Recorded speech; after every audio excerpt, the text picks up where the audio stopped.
There are 5 people in my house, but only 3 are living. Our home has 2 spirits, a little boy of around 10, 11 years old, and an old man. My son first became aware of the old man when he was playing on his backyard swing one day with his friend a few months after moving into our home. My son and his friend were sitting on the swing together, one of those big saucer ones, and his friend got up. My son stayed seated playing with his toy when he felt the weight of someone sit down on the swing with him. Thinking it was his friend, he began talking to him. From across the yard, his friend asked who he was talking to. My son looked up to where his friend stood on the other side of the yard and realized that someone was still sitting next to him, but he was too afraid to look over all the way. The boys told me this story afterwards, and my son claims that the person next to him was an older man, about his grandfather's age, 65. And looking back on it after that initial shock, he said the man felt friendly. I believe the old man looks out for us. I've had things go missing only for them to end up in odd but helpful places, like someone is moving them for us to help us later. For example, a necklace I wore for years broke the first night we moved in.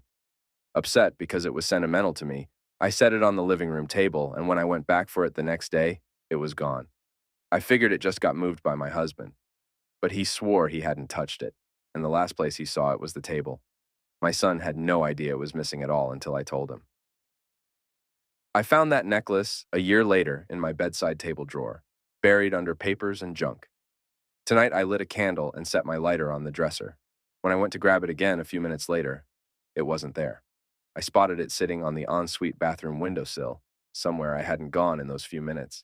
As I turned to grab it, a spider walked across my bedroom carpet between me and the bathroom. But not just any spider, a brown recluse. And it was heading straight for my bed I was about to get into. If I hadn't been looking for the lighter, I wouldn't have seen it.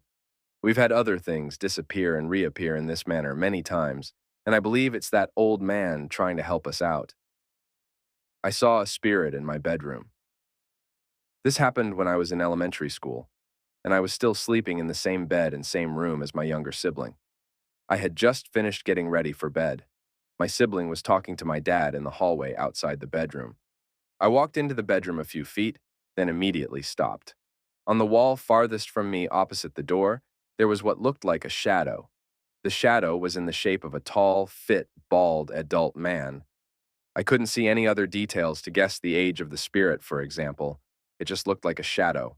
I stood there for a few seconds, taking it in, and seeing as I didn't sense any negative emotions or intent. I slowly walked to the middle of the room, closer to the ghost. It didn't move. I walked right up to it, right up to the wall, and as I stretched my hand out to touch it, it disappeared. In the blink of an eye, it was gone. I never saw it again. I know it wasn't my dad's shadow, because his shadow was in the hallway, and my dad didn't have the same body shape as this shadow did, and my dad has hair. It obviously wasn't my shadow, because I was a little girl. I always found this experience fascinating and wondered who and what that was and why they were there. Was it someone astral projecting, a random spirit just exploring, an ancestor? Did they want something from me, or did they just want to observe and didn't expect me to be able to see them? I don't know how, but I could sense they were benign and meant no harm. I was surprised and very curious, but not afraid. I ran out of the room to excitedly tell my dad what just happened. I don't think he believed me, but I thought it was cool. I have any idea who that could have been or why they may have been there?